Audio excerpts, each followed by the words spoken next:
Yes. Hello, Younes. Yes. Hi, how are you, Arif? You good? Yes, very much fine. How are you doing? Good, good. It's been a long time. A long Very long time time. since we last spoke. A lot has changed. A lot of things have happened in between. Yes, and I can see that you have even gone too far in the political spectrum as well. So that's one reason why I thought of bringing you back and Yeah, to have a discussion like this today. for So, sure, shall for we? sure. For sure. Let's go. Okay, so hope everything is fine and it's streaming on your channel as well. I think so, yeah. I can see it on my Yeah, channel. Yeah, I yeah. can see All that good. is going. Yeah. Yeah, yeah, all good. So, okay, so since we had a discussion in the past regarding your personal life and how you became an ex-Muslim and all other things and your personal viewpoints, Hmm. perspectives on all these things. So I'm not diving more onto that, but Hmm. right now what we are going to do is to discuss more about Islamization that is happening in the UK and to have a different kind of elaboration over that where we get an insight into what we can do if that happens in our state, in our country, or in any other country who might be listening to this. So Yeah, that's our aim today. So shall we? definitely. Yeah, So let's go for it. yeah.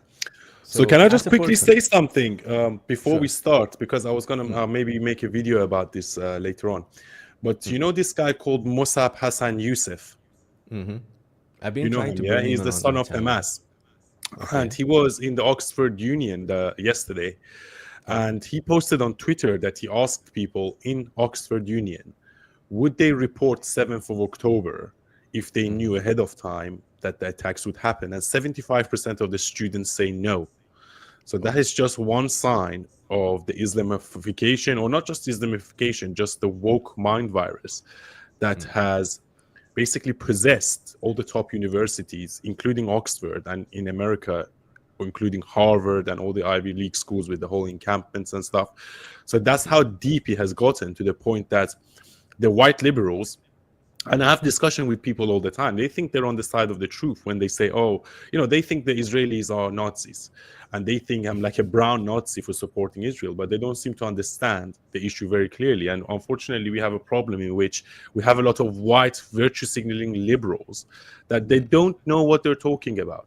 They don't know that the Middle East is a mess Yeah. because of Islam and because of Islamic laws, and in your country and in Pakistan and Afghanistan and Iran and Hamas. And I always say to these people, if you support these people, why don't you go and live there? People try to make Ismail Haniyeh and Yahya Sinwar look like a martyr or a legend or someone to be proud of. And I'm like, you just have no idea what you're talking about. Yeah. So I'm pretty sure that we'll be getting more into these details because it is part of our discussion as well. So before that, as a Yeah. person, you are coming from Iran and you know very well how this Islamic regime would appear. So on that perspective, and as a person living in the UK right now, how do you compare both of these? Like how this Islamic regime, that kind of a ruling which is existent in Iran, is slowly getting rooted in the UK. So how do you see that as a person from Iran? Well, I think the Islamic Republic is trying its hardest to fund pro-Palestinian protests. They're trying to infiltrate our institutions. They send their children and their grandchildren to the UK and US, and they live in luxury in this country. And it's funny because they send their children to this country whilst the Iranians in Iran are having a very hard time, and usually they're starving or they can't afford to live day-to-day life, when Iran is actually one of the most richest countries in the world. And basically, they try to infiltrate and brainwash impressionable people to think that they are the good guys and somehow Israel or the UK or US are the bad guys. And I'm not saying that the UK or US or Israel have done everything right. As a matter of fact, the 1979 revolution was caused by America and by UK. So it's just unintended consequences. And now it's coming back to haunt them in a way in which we have a problem that the woke mind virus and the rise of Islamism has gotten so bad that people in this country, and they are the majority, I hate to say it, but unfortunately, majority of people, even the white liberals, the white people, not even the Muslims. They are pro-Palestine and they go after their own country. And I'm like, wait until it happens to you. Wait until an Islamist government comes and takes over your country, and you will see what a huge mistake you've made. Okay, so you are seeing exactly what happened in Iran is now slowly happening in UK. Is that what you are trying to say? Yeah, to some extent, yes. To some, but we should stop it. We should stop it with dialogue. And unfortunately, now we have a Labour government that tries to introduce blasphemy laws and Islamophobia laws to basically stop freedom of speech regarding this issue. And Okay. this is a huge mistake because we should be able to criticize bad ideas in society. I don't actually have a problem against Muslims, and I want to really reiterate this. I Okay. have a problem with Islam as an ideology or any other religious text for that matter. I feel like all religious texts, they have their own dark parts, but then the problem with Islam is that Islam is very militant religion, and also other religious texts such as Judaism and Christianity, they're older and they went through their own age of Renaissance and their own age of enlightenment. Islam seeks to rule the world. Okay? Okay. So it will not just stop.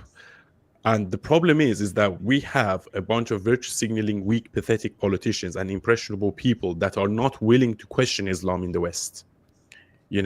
And this will lead only to a bad result. Yeah. And I've been following all your reels and YouTube Yeah. shorts and all, and I've seen you repeating this over and over. Maybe Yeah. this is the most commonly made point that you make on your YouTube reels and Instagram reels. So I think this is the biggest problem you are facing in the UK, which makes UK an easy target for the Islamists. Do you think that way? Well, yes and no. At the end of the day, I feel like truth will prosper, and I feel like there are enough sensible people in this society to stand up and speak up.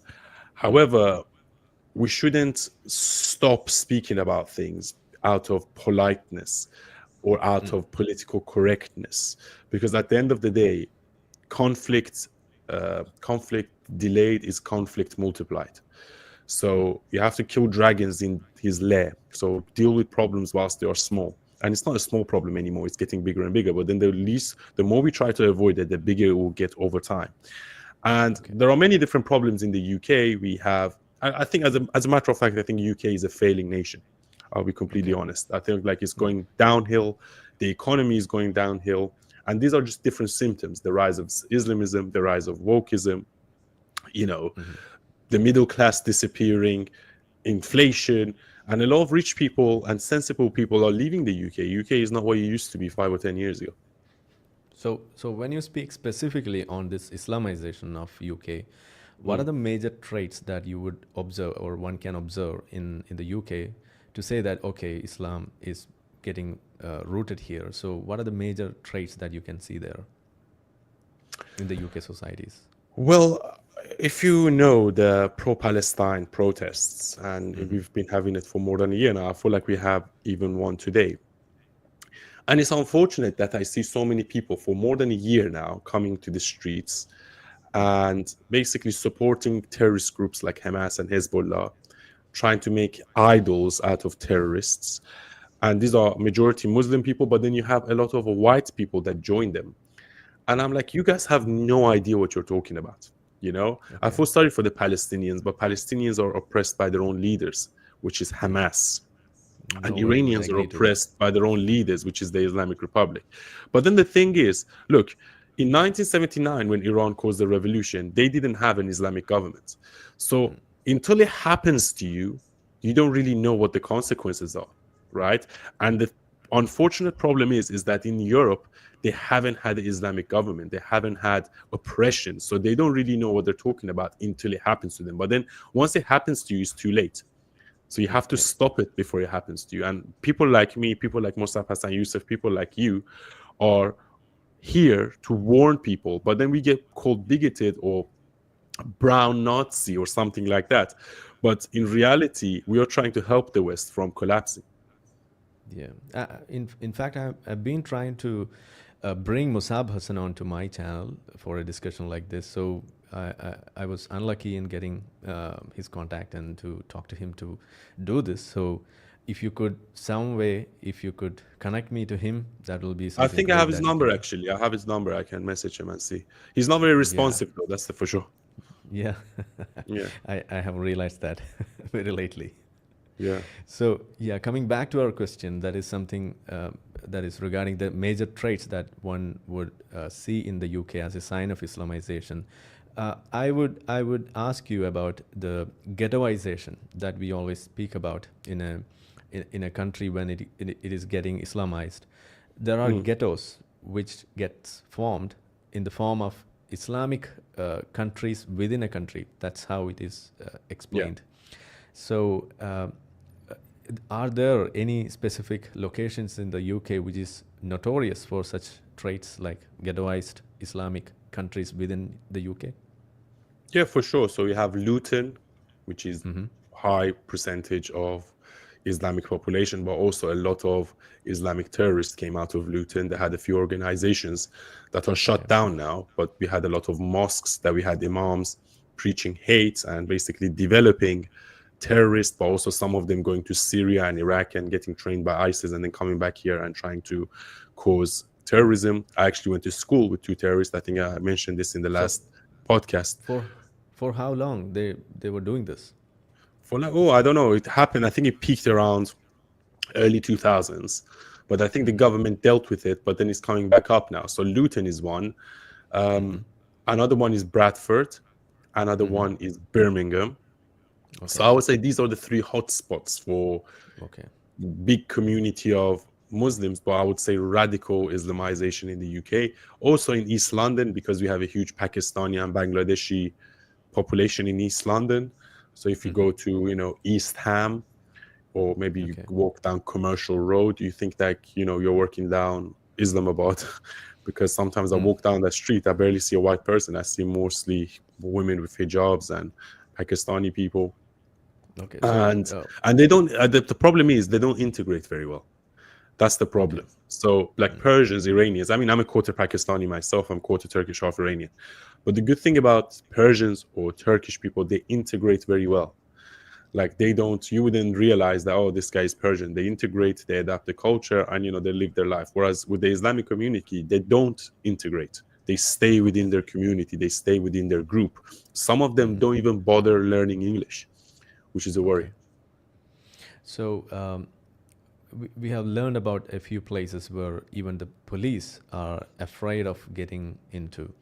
So is that true that even police don't dare to I'm not go so there? sure. I'm not so sure if the police is afraid, but I feel like the police in this country is quite weak and Okay. pathetic, and they need Okay. to be firmer when it comes to rise of Islamism and machete Okay. gangs and grooming gangs that Tommy Mm-hmm. Robinson actually spoke about, but the police know very little. And Yeah. as you mentioned earlier, there's a two-tier policing in this country where if a minority protest, then it's exotic, or maybe they're right, maybe they have a point. But if people protest against the rise of Islamism, then they're bigoted and they're racist.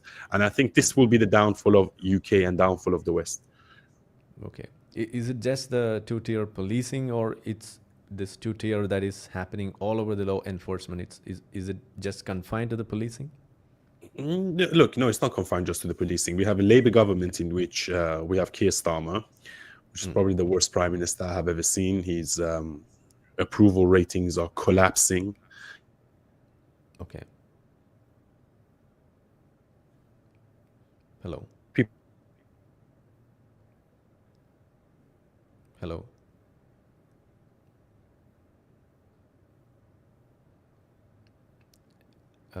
Younes, are you there?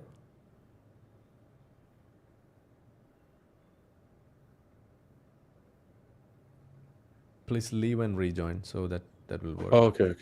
No, Yeah, yeah, it's you're live there, you're again? there. It's back in. Yeah, It's back in fine. again. Yes. Okay, Okay, okay. It's going on it's fine. again? Yes, it's fine. Okay, cool. All right, so I was saying, so we have Keir Starmer, which is the most unpopular prime minister, but also we have people like Sadiq Khan, which is the mayor of London, which is also a Labour candidate. He's also a big puppet, or I would say person that plays identity politics. So every time you try to criticize him, he hides behind the excuse of Islamophobia. You're only criticizing Sadiq Khan because you're Islamophobic. No, I'm not Islamophobic. You're a terrible mayor. You know, London has gone downhill under your mayor, whilst you was mayor. Crime has gone up. Society has fallen. Communities are less safe. There's the rise of Islamism, and you don't seem to understand it. And also, you are you have been a terrible mayor, but also you hide behind identity politics. But also, the whole Labour government does that. David Lammy, Keir Starmer, and it's just weak leadership, pathetic leadership, politically correct leadership, and they will go downhill. And the police is the influence of these leaders. So you just mentioned about the grooming gangs. Yeah. So could you please let us know what exactly that was and that is? So basically, Tommy Robinson, which is in jail now for 18 months, unfortunately, he exposed there was grooming gangs in Luton, there were some grooming gangs in Birmingham, and there were some grooming gangs in Bradford. And these gangs were majority Muslim Pakistani guys that used to recruit or basically groom young girls, and they used to either rape them or sell them as sex slaves. And in Islam you can marry a child as young as 9 years old, so they probably use that as an excuse to say, oh, it's within our religion. 6 years old or 9 years old. Pubescent, let's just say. So pubescent, okay. So we can be 9 years old, it can be 11, it can be 12. And Tommy Robinson exposed that many years ago, 10-15 years ago now, and he was villainized for it. He was called a racist, he was called a bigot, he was called an Islamophobe. But actually he was correct, because now some of these grooming gang members are getting arrested and thrown in prison. Thank God. I would say 10 or 15 years too late, but he was correct. So instead of basically saying, Tommy Robinson, thank you for exposing this, thank you for being a good journalist, they villainized him. They made him look like the bad guy. And that is the problem. Anyone that speaks about the rise of Islamism or the rise of sectarian politics is called a bigot, it's called a racist, it's called the Islamophobe. And we need to break this stigma attached to speaking about such issues. Okay. So you mentioned about this Tommy Robinson, Sadiq Khan. I will add a few others. That is Anjum Chowdhury, Muhammad Hijab, Ali Dawa. So could you please leave a few comments over them as well, because they are known to leave much damage, marks over the UK politics and to the societal religious coexistence. So how do you see them? Sure. So, I mean, Muhammad Hijab is the biggest idiot I've ever seen. I would love to debate him, actually. He is a bully. He tries to act smart, but he's not smart at all. And I'm just surprised there are not other people speaking against him. And, he tries to pretend that Islam is the truth and Islamic text is very peaceful, and he's right. But he's also the same person that said, as long as a girl has wide enough hips, you should be able to marry her. So you can marry a girl 9 years old if she has wide enough hips. So him, Ali Dawa, these people, they should be dealt with. They should be at least challenged on what they say. But there's not even enough people challenging them about their twisted narrative. And I always say, look, if you think Sharia law, or if you think Islamic law, if you think the Quran is so great, then why did you move to this country in the first place? Why are you trying to infiltrate us from within? And the problem is, we don't have enough people battling them. We don't have enough people pushing them back on their narrative. So we just have these white liberals that just shake their head and say nothing. Do you have any plans to fight head on with them, to get into some kind of a debate or something? I mean, I would love to. I messaged him already a few times. He hasn't replied. I met him in the street once, randomly in London. I asked him for a debate, and he said he's too tired. So does he ask for online debate or offline debate, or how is that going on? Because I just met him one time in the street. I said, do you want to have a debate? He said he's too tired. And then I posted a picture with him, tagging him underneath, saying, let's have a debate. And I got other people to tag him to make sure he sees that picture. No response. I think they're Okay. scared of people like us. You know, they can brainwash the white liberals or the Okay. people that are just basically ignorant about Islam. But the difference So, between me and so him is that Mohammed Hijab was born here. Yeah, yeah. Mohammed Hijab was born here. I was born in Iran. So I know exactly what happens to a society when they Yeah. go down the Islamic route, when they let politics and religion mix together. So when they meet in when you meet them in person and ask for a debate, they will ask to come online, and when you meet them online and ask for a debate, they will ask for come in person. Is that happening over No, I there? mean, I don't care either way. I don't care either way, Okay. whether it's online What? or in No, person. no. But I'll I just, know you don't care either, yeah. but what does he care about? He just said he's too, basically, he was trying to avoid the debate with me. He was trying to avoid Dodging. it. Yeah, Yeah. because So it's a they would kind never of debate dodging people like hijab. us. They Sorry, would never dodging debate people jihad. like us. Huh? Dodging jihad. Yeah, exactly. And Ali Dawa, I mean, the guy, he's just mentally ill. I really think he's mentally ill. I've seen some clips of Yes. him, and I'm like, why is this guy allowed to Mm-hmm. say such things online? And unfortunately, we have a new generation of very young, impressionable YouTubers and people, influencers, that are converting to Islam, like Sneeko, for example. And Mm-hmm. Sneeko, the other day, he was basically, he married his wife, and then his wife was covered head to toe. And then she was in the YouTube video, but she then wasn't allowed to speak in the YouTube video because apparently a Muslim's voice is haram because it might, arouse sexuality in other men. So she was writing on the board, showing Mm-hmm. it. So she wasn't allowed Yeah. to speak. Can you Yes. imagine? So can you Yeah. imagine a I'm Sneeko, a planning guy a that was parody born in on the that. UK, Yeah. converted to Islam, got married to a wife that's covered head to toe, and then the wife is not allowed to speak on a video, so she has to write on the board and show it like this.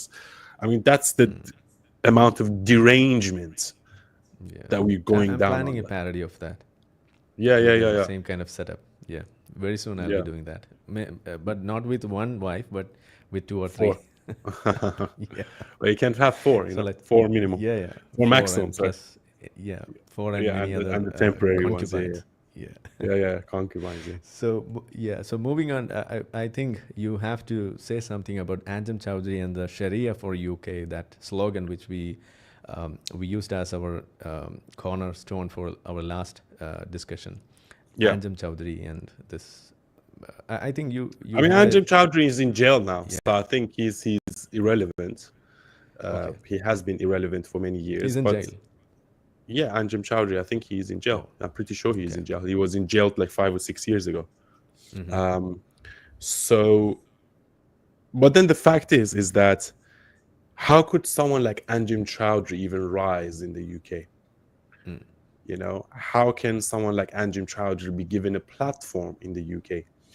Mm. How can an Anjem Chowdhury be even given asylum in the UK? So you come to this country, you escape Pakistan or whatever, wherever you came from, your parents, wherever they came from, you seek asylum in this country. And then after you seek asylum, you try to bring the mess that destroyed your society to this country. Like, how stupid do you have to be, or how stupid the British government is to allow people like you into the country? Okay. So, what are the plans ahead, especially in a country like the UK after October 7th? How do you see there's a solution for all this? How do you de-radicalize? Well, first of all, you need to control immigration.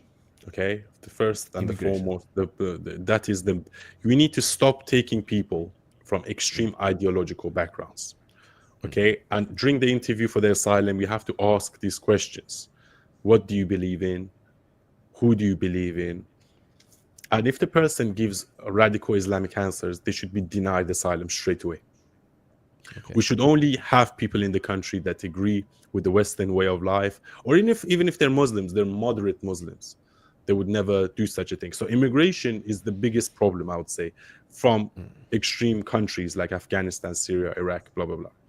So the problem in the UK and in Western Europe is that, unfortunately, because the taxes are so high, we are getting getting rid of all the rich, competent, educated people. They're all going to Dubai, or they're all going to America.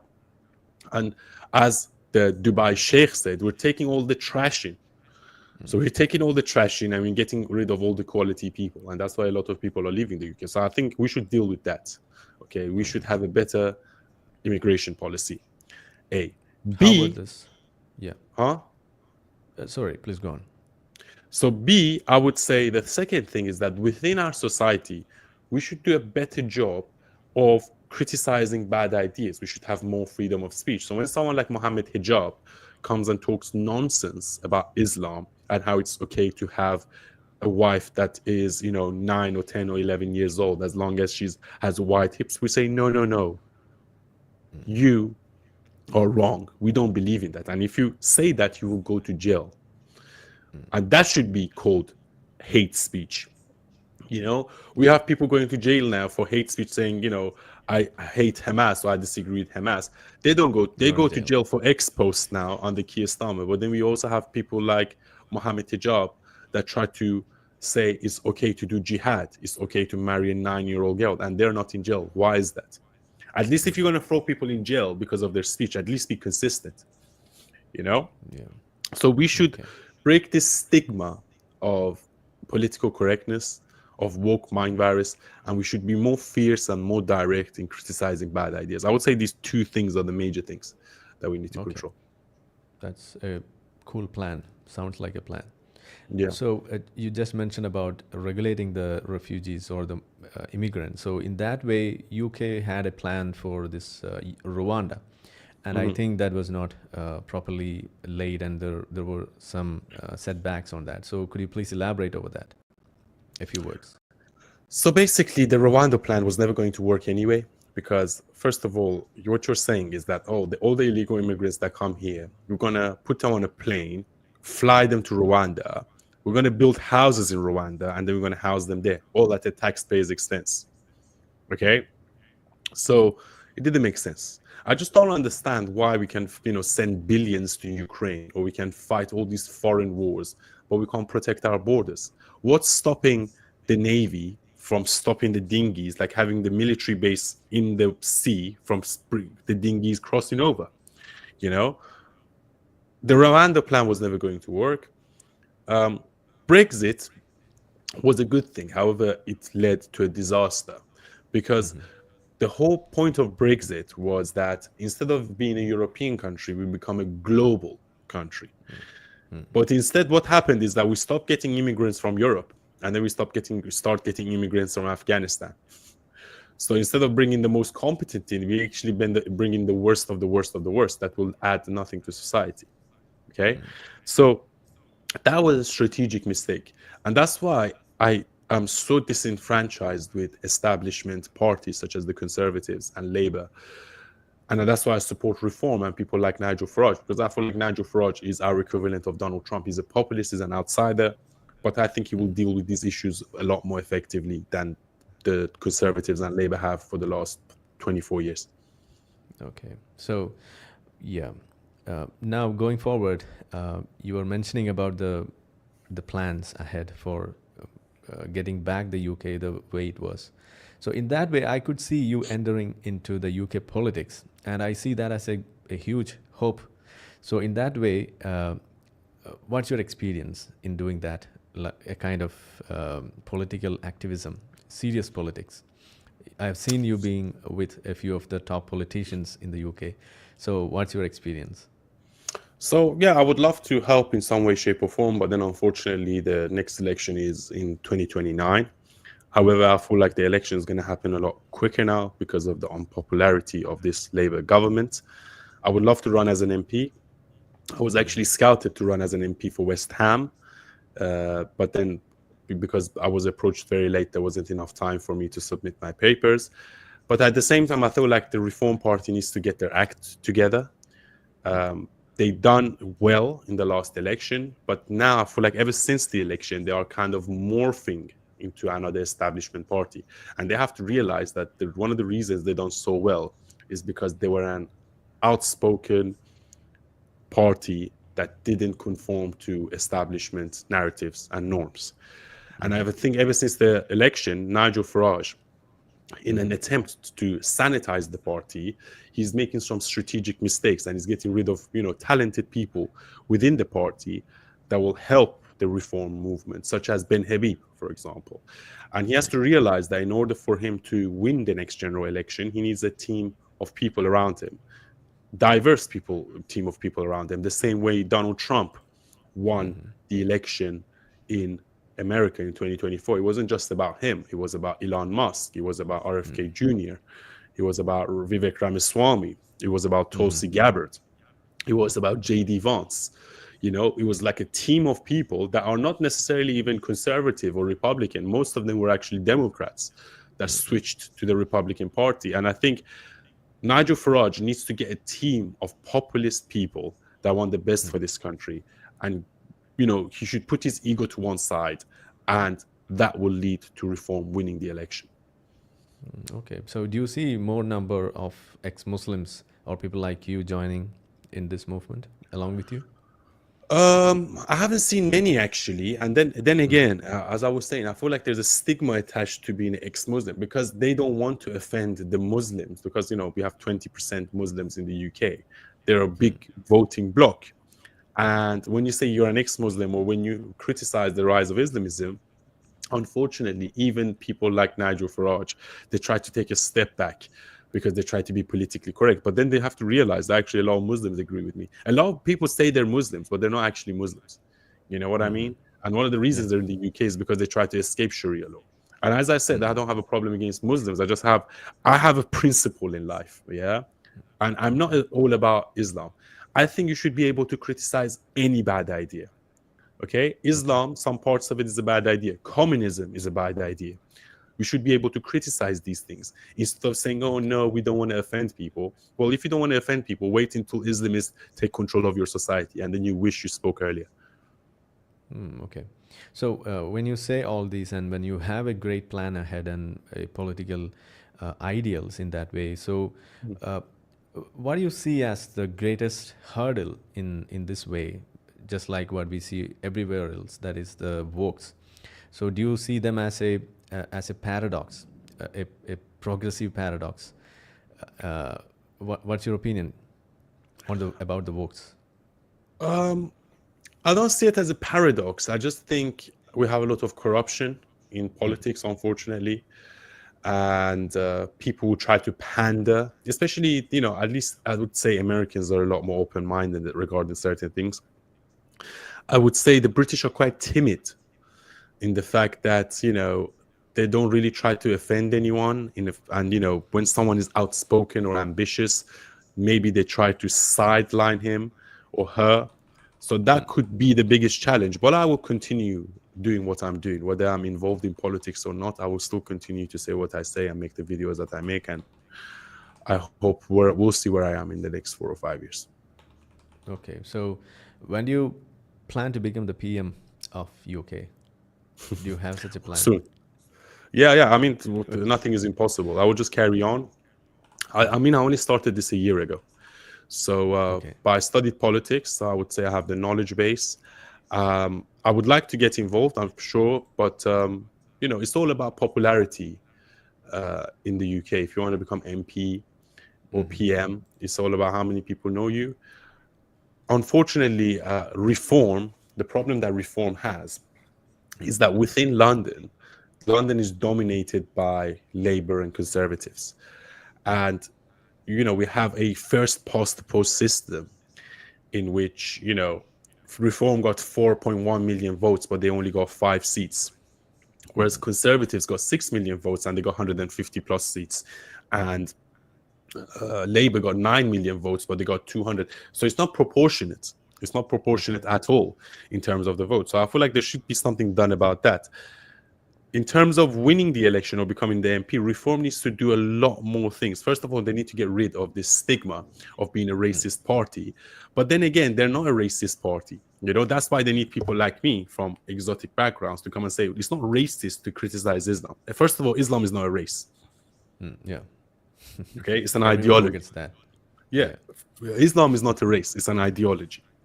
And it's not just about Islam. It's just the problem is the Reform Party, they're stuck in this rut where they're trying to not come across racist, So they, by not trying to come across racist, they morph into the other parties like the Conservatives and Labour, where they try to be politically correct and say the right things. But then they have to realize that's not what got them there in the first place. They got there in the first place because they were saying uncomfortable truths. And I think they need people like me to say the uncomfortable truths. And maybe my voice has a lot more weight than a white person saying the same things that I do. You know, because I lived in that environment, I grew up in that environment, I understand the ideology, but also many other things. You know, as I said, I'm not just about Islam. Islam is just one of the things I speak about. But because I went viral speaking about Sharia law, maybe because of my background, it became the main thing. But I'm not just about Islam. I'm about speaking the truth and getting the facts straight and not being brainwashed by the woke mind virus, whether it is LGBTQ and 100 different genders, or toxic feminism, or identity politics, or anything. All I care about is the truth, and I try to speak the truth as best as I can. Okay. So thank you so much, Younes. And we have a few questions from our audience for you. So shall we get into that as well? Let's go. Just a few one. So yeah, first of all, there's a compliment for you that you speak very well, and it's a compliment for you. Thank you. Please take it. Okay. So now there's a question from Smida, that is, how can we de-radicalize the society? That's the question for you. And I think we had addressed it, but if you could just sum it up, that will be much more. Yeah, de-radicalize the society by saying the uncomfortable truths. You know, but not uncomfortable truths, by having debate, by having dialogue, and being brave and outspoken. So when someone comes and says Sharia for UK, you have to say, no, Sharia for UK includes chopping us off hands and feet. It includes subjugating women. It includes marrying a 9-year-old girl. And that has no place in our society. And the more people say it, and the more outspoken we are, and the less people fear being labeled a racist, a sexist, a xenophobe, a Islamophobe. We need to get rid of this labeling of anyone that disagrees with you. So the first and foremost, I would say dialogue. Second, I would say anyone that has extreme Islamic views or any extremist views should be dealt with by the law. Not saying infringing freedom of speech, but for example, when you say we have to do jihad or we have to kill the infidels, that is hate speech. Yeah, because you're calling for killing of certain people, and when someone says that, they should go to jail. Okay. And even when someone says that from river to sea, Palestine will be free, what should be the approach? Well, to be honest with you, that is more of a gray area. I don't agree with that chant at all, because you're basically calling for the extermination of the Jews. But also, do you have an original version for that? This call in Arabic? Basically, I felt like it was during the first Intifada. And again, as I think I've spoke about this before on this channel, but there was no such thing as Palestine. In history, there was no such thing as Palestine. Before Israel, it was the British mandate for Palestine, and it was basically the British Empire that used to control it. And then before that, it was the Ottoman Empire. Yeah. And then before that, it was just many different caliphates and Persian Empire and Romans. And it never existed. But we have to realize that Israel existed 3,500 years ago. This whole debate is not about land. It's not about land. It's about ideologies. It's about, hating the Jews. And because we know in the Quran is the most anti-Semitic book out there. Muhammad himself genocided the Jews, the Jewish community of Khaybar, and he killed Kenana, the leader of that community, and then he slept with his wife Sophia the same night he killed her husband. So that's the reality of it. And Muslims just hate Jews. This is an ideological battle. It's nothing to do with land. So, okay, so now we have something which is a reminder to us, that is something about Andrew Tate. So he's an icon of Muslims these days from the UK. So what's your opinion on that? So Andrew Tate, I'm very disappointed in him because, well, I don't agree with everything that he says, but I agree with 80% of what he says. And I agree with the fact that he says work hard, become rich, be a masculine man, provide, protect, don't be ashamed of your masculinity. So I agree with him on that aspect. But then the aspect that I disagree with him is that you are the one that keeps saying about escaping the matrix and taking the red pill.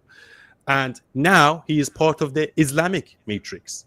And people also like Dan Bilzerian, you are now part of the Islamic matrix. So I would say that's quite a beta male move. You know, being out of the matrix means detaching yourselves from any ideology and any culture and seeing life as it is. But now you have become part of the Islamic matrix. And maybe that's why he likes, you know, subjugating women. I mean, to be honest with you, he was cleared of his court cases now. But the way he speaks about women, I don't really like. And another thing I would say, a man that tries to always act so tough and so masculine is actually so insecure, because you try to hide your insecurity behind your tough guy persona, you know? And I have a suspicion that maybe he had a very tough childhood, or maybe his father never really approved of him. But truly masculine men don't act like Andrew Tate. So when you say this, isn't the same reason why his ideals about masculinity, or whether it be femininity, that is going towards a toxic masculinity? Yeah, I would say 20%, 30% of the time it goes towards that. Although I don't think he's completely wrong. I feel like I agree with them on some aspects, but on some parts he goes a bit too far. And I think maybe he does that just to go viral or to be controversial. But as I said, a truly masculine man doesn't need to act like a tough guy anymore. And I feel like deep down, he's actually trying to cover his insecurity with this persona of tough guy on the outside. I actually think deep down he could be a coward. Okay, so then in that way, it could be that same insecurity is leading him to even to Islam. Yeah, exactly. And I feel like people that are extremely insecure, or people that are extremely lost, or people that are, you know, look, I was an atheist for 10 years, right? And I realized that, you know, there's a difference between religion and spirituality. Okay, I believe in God, but I don't need to call myself a Muslim or a Christian or a Hindu to believe in God. I have my own personal relationship with God, and that's that. Okay, so maybe he's misguided, thinking that he needs to have a religion to believe in God. And I always say to people, no, you don't need a religion to believe in God. There's a difference between religion and spirituality. Religion is oppression. Spirituality is freedom. Okay. So here we have another question, that is, from which constituency is Younes running from? What is his most trustable voting bloc? That's a genuine doubt from Muhammad. So I'm in London. As I said, Reform didn't win any seats in London. So I think in order for Reform to win, they need to get their ground game a lot stronger. I would say I am in the constituency of Chelsea and Kensington, but I can run anywhere in London, to be honest. Or maybe the Reform needs to do a deal with the Conservatives, because at the moment, the Conservatives, or the right in this country, the vote is split. The vote is split between the Conservatives and Reform. And if the vote is split, then the left is always going to win, you know? Yeah. So the right needs to unite in some way. Either Reform takes over, huh? Yeah. This vote is for you, Mohammad Wazik. He could be an ex-Muslim listening to you. Okay, cool. Well, living in the UK. Maybe he's living in the UK. So I would say probably Chelsea and Fulham constituency, but we'll see. Okay, so you got a vote from my channel. Thank you. So now we have something, a question, that is, why so many young Muslims in the UK are drawn to radical ideologies despite living in a free and democratic society like UK? Because they haven't lived under Sharia law and Islamic law. So they don't know the oppression. They don't know why their parents or their grandparents escaped from those countries in the first place. Okay. And I read a study before that said Muslims living or born in the UK are actually more radical than the Muslims born abroad. That's a crazy stat. So let me repeat that again. Muslims born in the UK are actually more radical than the Muslims born abroad. And the only reason for that is that they were born in a free democratic country. They had it so easy, and they look at Quran and they think, oh my God, this is such a great ideology, and they become extremely radicalized, not knowing that actually if they were born in Afghanistan or Pakistan or Syria or Iraq or Yemen or whatever, they wouldn't be like that. And the reason their parents or their grandparents escaped those countries is to escape those ideologies and those oppressions. Okay, but there's a problem. Yeah. So when we speak about the illegal immigrants who are right now coming from these Arab countries, especially the Egypt and other places, Syria, then many other places. So Yeah. then they are causing the trouble as well. So how does this go hand in So, hand? but this is the thing. Look, that's why I speak about immigration. Even legal immigration, we should put a stamp on. I feel like UK has had, or Western Europe has had its fair share of immigration. I feel like that boat has sailed. Okay, so now they need to be a lot more selective in the people that they let into the country. We need the richest people. We need the most competent people. And I'm not discriminatory against anyone. You can come from Africa, you can come from India, you can come from Any Pakistan, you can come from anywhere, as long as you're competent, as long as you're educated, as long as you're wealthy, and you add to the society. If you're going to come immigrate to this country and you're going to go on benefits, and then you're going to bring your radical ideologies to this country, we don't want you That's anymore. a problem. Yeah. That way it is a problem. Yeah. Yes. Now we have this statement that is Sadiq Khan is the main cause of Islamic regime in the UK. Or Yeah. I would say he acts as a catalyst in this process of Islamization. He's an that ambassador, true? yeah. But then again, Yeah. Sadiq Khan was born in London. He was born in Tooting. So the fact that he tries to be so Islamic and so, pro-Islam, Fashionable. I'm like, dude, go back to Pakistan then. Go back to Pakistan. You will see the reason why your father escaped that country to come here.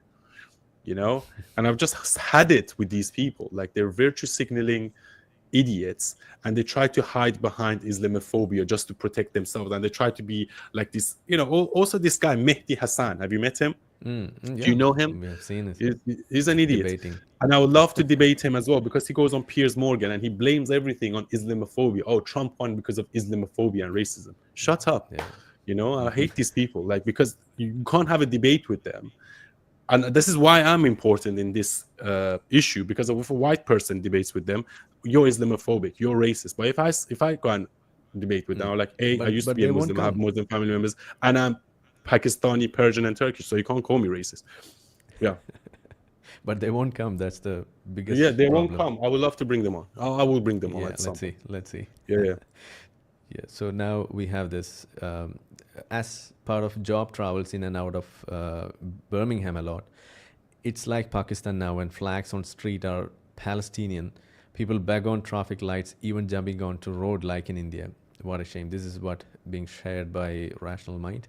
So do you see this as something familiar I saw to you? many videos, and I think I read a stat somewhere that once 30% of your society becomes Muslim, then that society is in danger. And that's why you have to look after yourself in India. And that's why you have the problems you have in India. But I Because haven't think you're seen close. a trusted source for that statement. Have you seen that?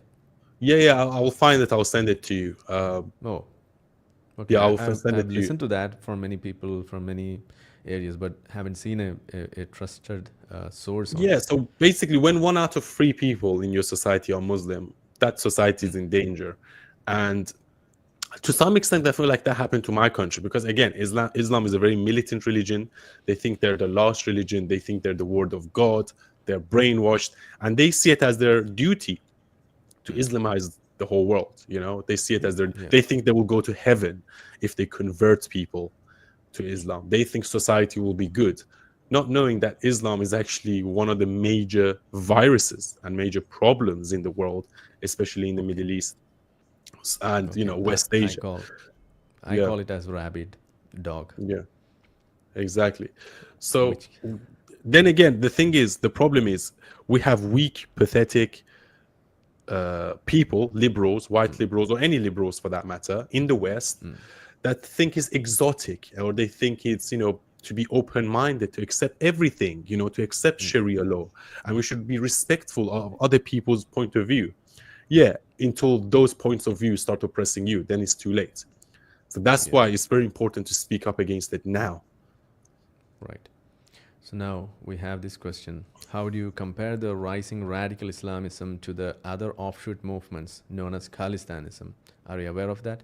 Do the Islamists No, and Khalistanis have an unofficial alliance in UK? I don't know what Khalistani Khalistan movement? is. No, I don't know yeah, what that is. mostly it is in Canada. It is mostly in present in Canada. That's the Sikh, a faction of Sikhism.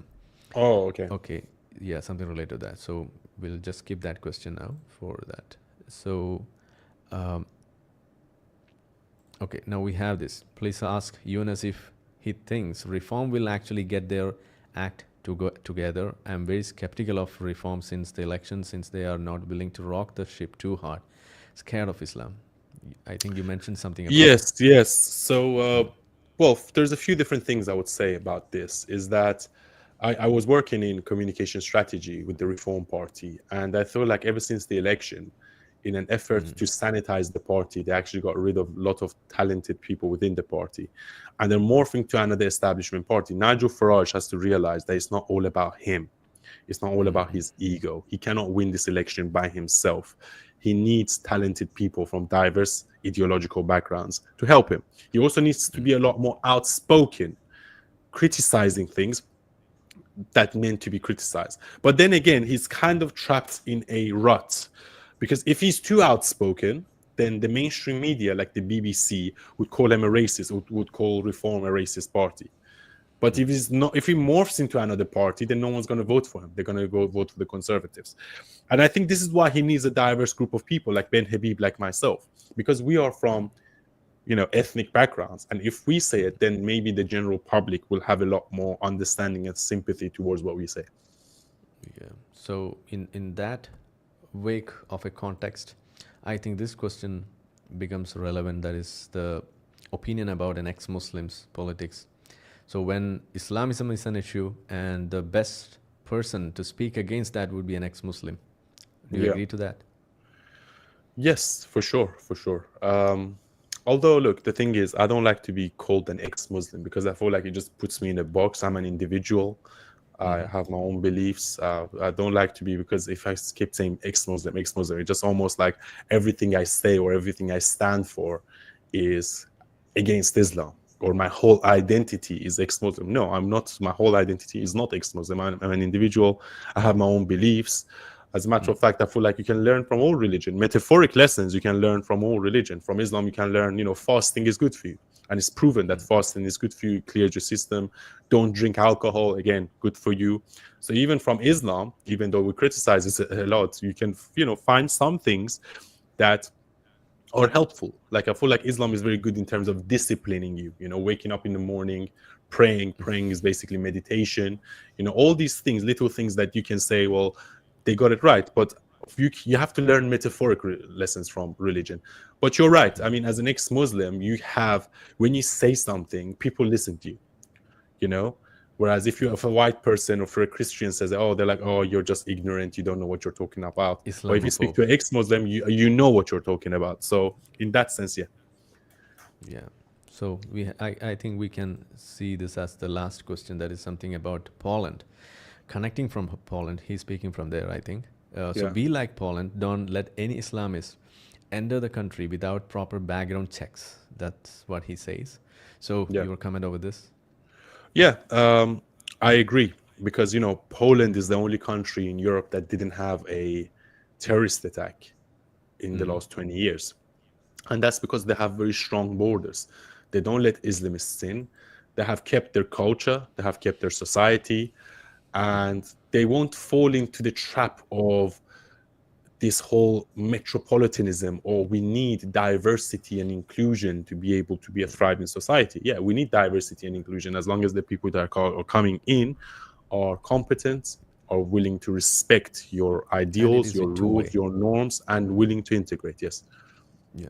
And it should be two-way. It's not just exactly, the responsibility of the receiving end.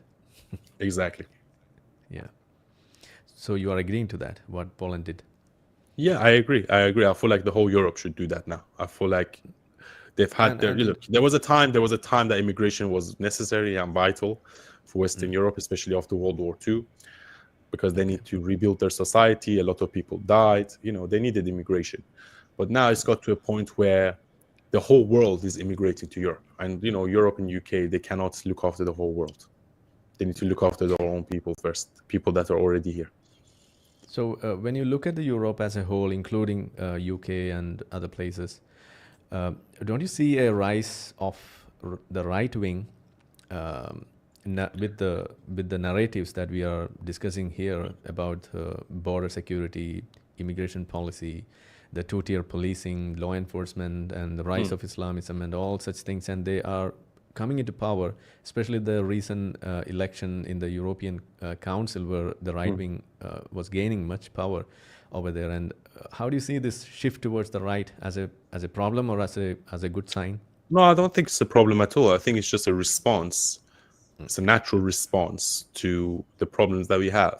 And I don't think it's necessarily far right. I don't think it's far right. I think it's just common sense.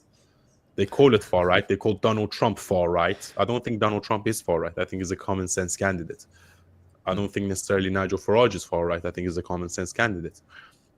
What Poland is doing is common sense. So, look, as I said, they try to label you, and we should be wiser to this. If you disagree with them, they call you far right. They call you a fascist. They call you racist. They call you Islamophobic, xenophobic, sexist, racist, whatever.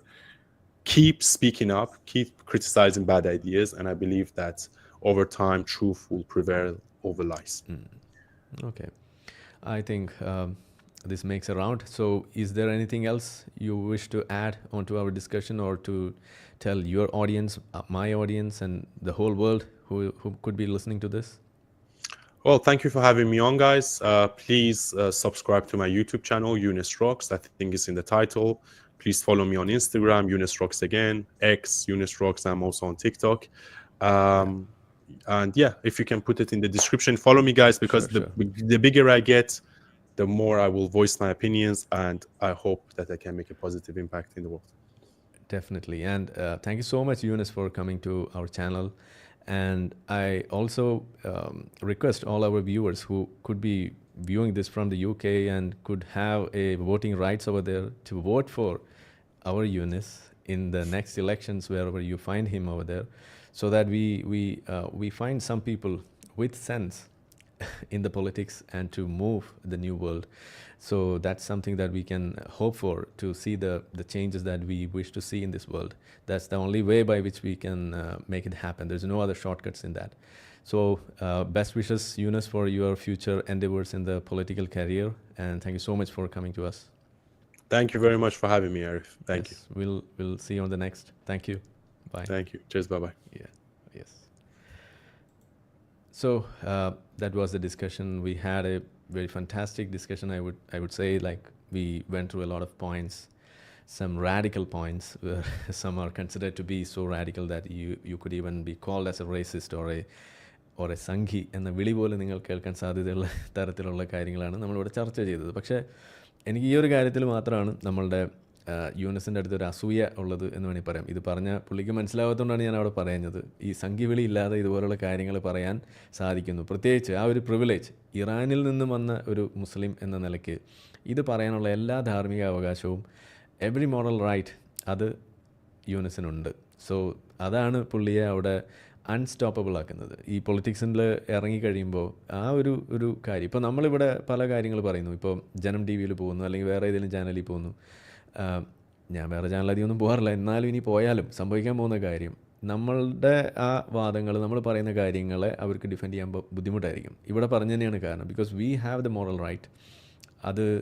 അത് പറയാനുള്ള എല്ലാ ധാർമ്മിക അവകാശവും നമുക്കുണ്ട്. Because we come from that background, ഇസ്ലാമിൻ്റെ ബാക്ക്ഗ്രൗണ്ടിൽ നിന്ന് വന്നതുകൊണ്ട്, അതെന്താണെന്ന് അറിയുന്നതുകൊണ്ട്, അതിൻ്റെ എല്ലാ പ്രശ്നങ്ങളും നമ്മൾ തിരിച്ചറിയുന്ന വ്യക്തികളായതുകൊണ്ട് നമുക്കത് പറയാൻ പറ്റുന്നു. അപ്പോൾ അങ്ങനെയൊക്കെ നോക്കുമ്പോൾ കുറേ കാര്യങ്ങൾ നമ്മളിവിടെ പറഞ്ഞു. ഇസ്ലാമൈസേഷൻ എന്ന് പറയുന്ന വിഷയം നമ്മളവിടെ പറഞ്ഞു വരുമ്പോൾ ഉണ്ടാകുന്ന ചില വിഷയങ്ങളാണത്. അപ്പോൾ എന്തായാലും കുറേ കാര്യങ്ങൾ ഡിസ്കസ് ചെയ്തു. ഇതുമായി ബന്ധപ്പെട്ടിട്ടുള്ള കാര്യങ്ങൾ നമ്മൾ ഭാവിയിൽ ഇനി വരുന്ന ചർച്ചകളിലൊക്കെ നമുക്ക് പങ്കുവെക്കാം. തൽക്കാലം ഈ ഡിസ്കഷൻ ഞാനിവിടെ അവസാനിപ്പിക്കുകയാണ്. നമ്മളിതൊരു 1 hourൽ ഇത് കട്ട് ചെയ്യണം എന്നുള്ള ഒരു വലിയൊരു ആഗ്രഹമുണ്ടായിരുന്നു. അതിവിടെ സാധിച്ചു. ചോദ്യം ചോദിച്ചും അതുപോലെ കമൻറ്റ് ബോക്സിൽ കമൻ്റ് ഇട്ടും ലൈക്ക് ചെയ്തും ഷെയർ ചെയ്തുമൊക്കെ നമ്മളോട് സഹകരിച്ച എല്ലാ വ്യൂവേഴ്സിനും a very big thanks for that.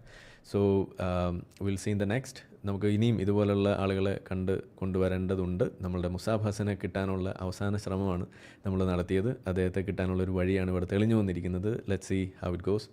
അപ്പോൾ തൽക്കാലം ഞാനിവിടെ അവസാനിപ്പിക്കുകയാണ്. സോ അപ്പോൾ ഗുഡ് നൈറ്റ് എല്ലാവർക്കും. ഓക്കെ. നമ്മളെ വീഡിയോ കണ്ടുകൊണ്ടിരിക്കുന്ന ആളുകൾ ചാനൽ സബ്സ്ക്രൈബ് ചെയ്തിട്ടില്ല എന്നുണ്ടെങ്കിൽ അത് ചെയ്ത് നമ്മളെ സപ്പോർട്ട് ചെയ്യുക. മറ്റു രീതിയിൽ സപ്പോർട്ട് ചെയ്യാൻ ആഗ്രഹിക്കുന്ന ആളുകൾക്ക് അതിൻ്റെ ഡീറ്റെയിൽസ് ഡിസ്ക്രിപ്ഷനിലുണ്ട്. നിങ്ങളുടെ ഓരോ ലൈക്കും ഷെയറും അതുപോലെ കമൻ്റ് ഇടുന്നതും ഈ വീഡിയോ അതിൻ്റെ താഴെ വരുന്ന കമൻറ്റുകൾക്ക് നിങ്ങൾ പ്രതികരിക്കുന്നതെല്ലാം തന്നെ വീഡിയോയുടെ റീച്ച് കൂടുന്നതിന് വലിയ തോതിൽ ഉപകാരപ്പെടുന്ന സംഗതിയാണ്. അപ്പോൾ അതുകൊണ്ട് അതിൽ നിങ്ങൾ ഏർപ്പെടണം എന്നും കൂടി ഞാൻ അഭ്യർത്ഥിക്കുകയാണ്. മറ്റുള്ള രീതിയിലുള്ള സപ്പോർട്ട് തുടർന്നും നിങ്ങളുടെ ഭാഗത്തുനിന്നുണ്ടാവും എന്ന് പ്രതീക്ഷിക്കുന്നു.